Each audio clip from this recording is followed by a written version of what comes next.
Jonathan Gannon talking about guys that are playing tomorrow and what's on the line for them. Today and then the game. The game's a big piece. Yeah, Craig, it absolutely is. I think the guys that are playing, they're playing for roster spots. They know that.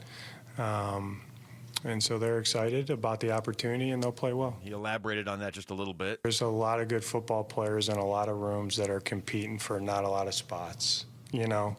But, yes, it is, you know, the corner room. Yeah, it is. Those guys are all battling. But when you really look at it, there's a lot of hot spots probably everywhere, you know. So are you going to read into who is playing and who is not? Not only that, don't you have to read into when guys are playing?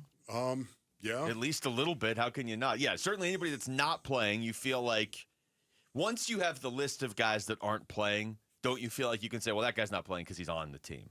I guess anybody that's not on the team is going to play. I don't think anybody's going to sit and be like, well, we know you're not on the team. We're not going to use snaps on you. That would be kind of crazy. So, yeah, I'm going to read into who's playing and who's not playing and when they're playing in the game. Yeah, so who do you think has the most on the line? When you think of some of the hot spots on this depth chart, hot spots on the roster, where do you begin, Base Audience? Where do you, Luke? Well, if you're talking about guys like trying to make the team and not trying to carve out a specific role on the team, don't you have to go to the defensive line first? Yes. Because there's too many guys there. You do. What's going on with the defensive linemen? There's going to be a lot of moves, is there not, Monty?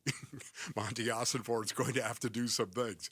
We're going to have to massage this a little bit. Or maybe you're going to move some guys. That's the other thing. We were talking about this, had this conversation yesterday. I think, honestly, based on the biggest areas that I'm in very, very interested about, it would have to be the offensive line and the defensive line. It would have to be those. The offensive line depth on this team and the defensive line depth as well. Man, you know, so much of the culture of the Arizona Cardinals is built on the line of scrimmage. It just is. You know, you've got the flash. You got, everyone talks about Kyler Murray. Everyone talks about Marvin Harrison Jr. and Trey McBride. I understand all of that, but none of it matters if the Arizona Cardinals cannot run the ball. None of it matters if they can't do it. This is who they are. They're built on the line of scrimmage. Their culture is about the line of scrimmage. When you hear them say motor and violence over and over and over again, they're talking about in between the white lines. I always have to make that clarification, and I always will, yet at the same time, I know exactly what this coaching staff is looking for. I know exactly what they're looking for. Guys to line up and play hard every play. That's where the motor comes into play. And the violence part of it is, you know what, try to drive the other guy into the ground, and it's on the line of scrimmage. And that, to me, is where my interest is going to be on this preseason game. It's important, too, to be good at what you specifically are aiming to be good at. And I don't want to pile on the D-backs because, I had high expectations for this team this season, and I do like how they've built their team. I honestly do. I know it didn't work this season, but I like how they've built their team, and I'm still going to have high expectations for the Diamondbacks next season.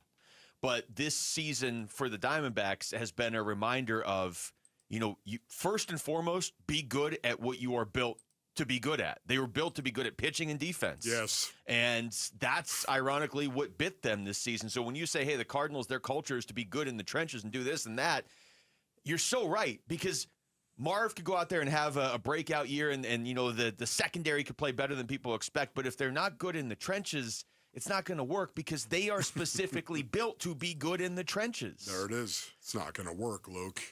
Here's JG specifically talking about the trenches heading into this final preseason game.